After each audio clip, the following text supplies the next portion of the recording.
नमस्कार दोस्तों, बहुत बहुत स्वागत है अभी के इस वीडियो में जो लोकसभा में पेंशन को लागू किए जाने संबंधित जो सवाल पूछे गए थे। तो यहाँ पर जो है दोस्तों 28 दिसंबर 2018 के दिन ये जो सवाल है तो इनके जवाब लोकसभा में आए हैं। तो इसी के बारे में अभी हम इस वीडियो में जानने वाले हैं। तो ये जो पेंशन लागू किए जाने संबंधित जो सवाल पूछे गए अभी दोस्तों, तो इसके बारे में अभी हम जानने वाले हैं। तो चलिए दोस्तों, ये जो डिटेल न्यूज है इसको शुरू करते हैं। पर उससे पहले अगर आपने चैनल को सब्सक्राइब नहीं किया है तो चैनल को सब्सक्राइब कर लीजिए, ताकि जो आने वाले अपडेट है वो इसी तरह से आपको टाइम पे देखने को मिल सके।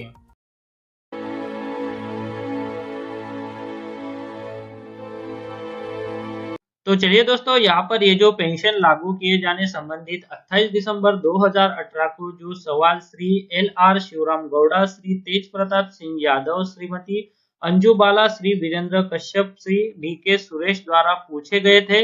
तो इन्हीं के ऊपर जो है दोस्तों फाइनेंस मिनिस्ट्री की तरफ से ये सवाल जो पूछे गए थे तो इनके ऊपर जवाब आया है। तो अभी हम इसी के बारे में जानने वाले हैं।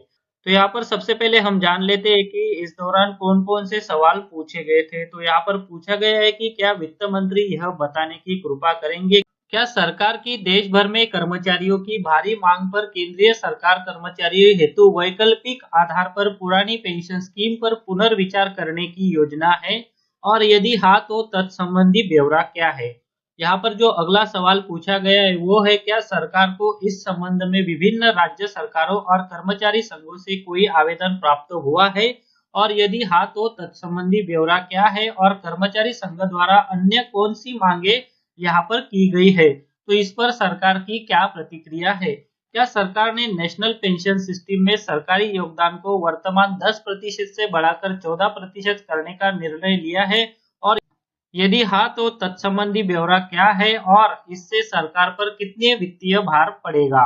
केंद्रीय सरकार के दिव्यांगत कर्मचारियों के परिवारों को अब तक स्वीकृत पारिवारिक पेंशन के मामलों और NPS के अंतर्गत अंशदान की विलंबित जमा या लंबित जमा हेतु क्षतिपूर्ति के भुगतान का ब्यौरा क्या है। क्या सरकार ने सरकारी क्षेत्र में उपक्रमों सहित सभी सरकारी कर्मचारियों के लिए पेंशन स्कीम को रोकने का निर्णय लिया है, और यदि हाँ तो तत्संबंधी ब्यौरा क्या है और इसके क्या कारण है। देश में सरकारी नौकरियों में कार्यरत कर्मचारियों के लिए पेंशन के भुगतान के लिए प्रतिवर्ष उपयोग किए जाने वाले बजट की राशि कितनी है। तो यहाँ पर ये जो लोकसभा में सवाल पूछे गए थे तो इसके जवाब में वित्त मंत्रालय में राज्य मंत्री श्री शिव प्रताप शुक्ला द्वारा इन सवालों के ऊपर जवाब में बताया गया है कि पहला और दूसरा जो सवाल था तो इसके बारे में यहाँ पर बताया गया है कि सरकार को इस संबंध में आवेदन प्राप्त हुए हैं, जिसमें अन्य बातों के साथ साथ पुरानी परिभाषित लाभ पेंशन प्रणाली में बदलने की मांग किया जाने भी शामिल है। तथापि बढ़ते एवं गैर संपोषणीय पेंशन बिल तथा राजकोष पर बढ़ते दावों के कारण दिनांक 1 जनवरी 2004 को या उसके पश्चात भर्ती केंद्रीय कर्मचारियों के संबंध में राष्ट्रीय पेंशन प्रणाली यानी NPS के स्थान पर पुरानी पेंशन लागू करने का कोई प्रस्ताव नहीं है। तो यहाँ पर जो तीसरा सवाल पूछा गया था, जो अंशदान है उसे 10% से बढ़ाकर क्या 14% किया गया है। तो इसके बारे में यहाँ पर जवाब में बताया गया है कि जी हाँ, NPS के अंतर्गत कवर किए गए उसके कर्मचारियों के टियर 1 खातों के लिए केंद्रीय सरकार के अनिवार्य अंशदान को मौजूदा 10% से बढ़ाकर 14% किया गया है।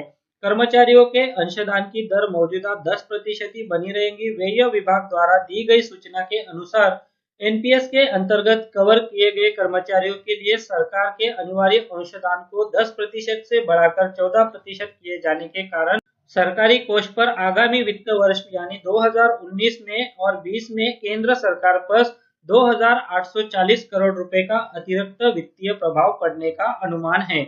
यहाँ पर जो चौथा सवाल पूछा गया है तो इसके बारे में बताया गया है कि दिनांक 30 नवंबर 2018 की स्थिति के अनुसार राष्ट्रीय पेंशन प्रणाली अतिरिक्त राहत के अंतर्गत अधिकृत बैंकों द्वारा केंद्रीय पेंशन लेखा कार्यालय के माध्यम से फैमिली पेंशन प्राप्त करने वाले पेंशन भोगियों की संख्या 4,769 है।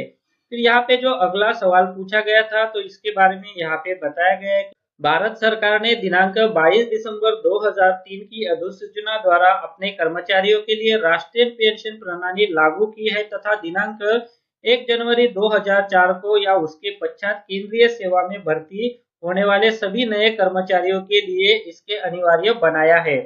सरकार ने दिनांक 1 जनवरी 2004 को या उसके पश्चात सेवा में आने वाले केंद्रीय कर्मचारियों के लिए पुरानी परिभाषित लाभ योजना को बंद कर दिया था।